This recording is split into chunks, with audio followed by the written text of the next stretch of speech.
I got close enough to the burnt out area that the weight of my body, made it collapse. It just went from good right to the worst thing ever, I guess. Just walking and searching through and just to like weightless flight. It felt, I know it only took like 2 or 3 seconds to get to the bottom, but it felt like I was falling for 20 minutes. I felt like when it fell or gave away, I fell and either hit like a rafter to the building or like a water pipe or something because I hit something.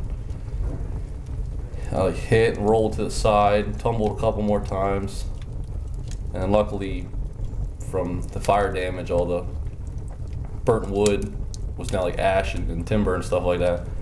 I kind of fell into that and broke my fall pretty good. My first thought was, I knew I was alive. I knew I could move and everything, but I was thinking like, my God, this whole building collapsed, and there's like, how many firefighters are in here with me right now? We're all trapped.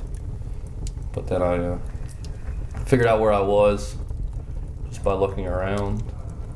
Found the hose line that was in the basement and followed it out. And hazardous situations like the one senior firefighter Jerry Davis described are part of the risk that the firefighters at Providence Volunteer Fire Company experience each time they respond to a call.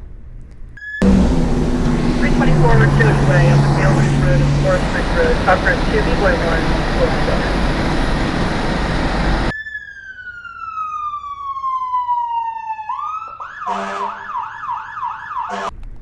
The unit at Providence, known as the Fightin 29, consists of a group of men and women ranging in all ages.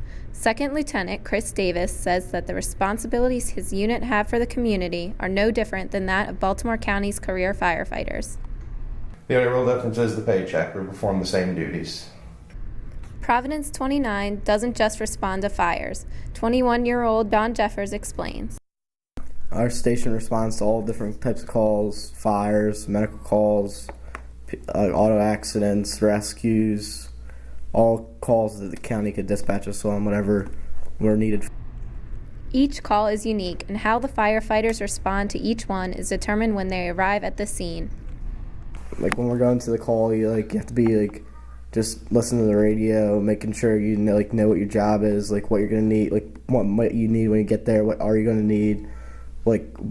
Just by listening to the radio, you can tell maybe what's going on, trying to paint a picture in your head about, okay, when I pull up, this is what we have to do, this is what we have to get done. You have to have your bottle on and all your gear on by the time you get pretty much off the fire engine, on the fire ground. Depends on what you're doing, depends on really if you're going in or not. If you're on the truck company, you could be throwing ladders, going to the roof, cutting a hole to vent the smoke for the crews inside. Or if you're on the hose line, you're going to be going probably in the front door, through a window, hole in the wall you make. It's different. You go in some places where there's a lot of fire and not a lot of smoke because it's vented, or it could be smoke banked down on the floor, you're crawling around on your hands and knees. You can't see a hand in front of your face, and you're just trying to reach around, trying to find things, trying to get to the fire and put it out, vent it. Protective gear is essential to the safety of any firefighter while on the job. The volunteers at Providence 29 have to wear a heavy assortment of clothes and tools, but John says that he just gets used to the extra load. It's like wearing regular clothes. There's a little bit more weight to it. It's not anything that's complicated. It's just a jacket, some pants, boots, helmet, the face piece when we have a pack on. The packs, you get used to it.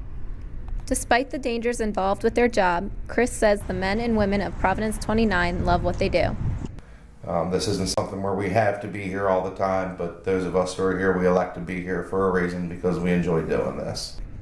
John agrees. The adventure, the adrenaline rush you get when we go on a call, the training's good. The people are irreplaceable. They're like a second family.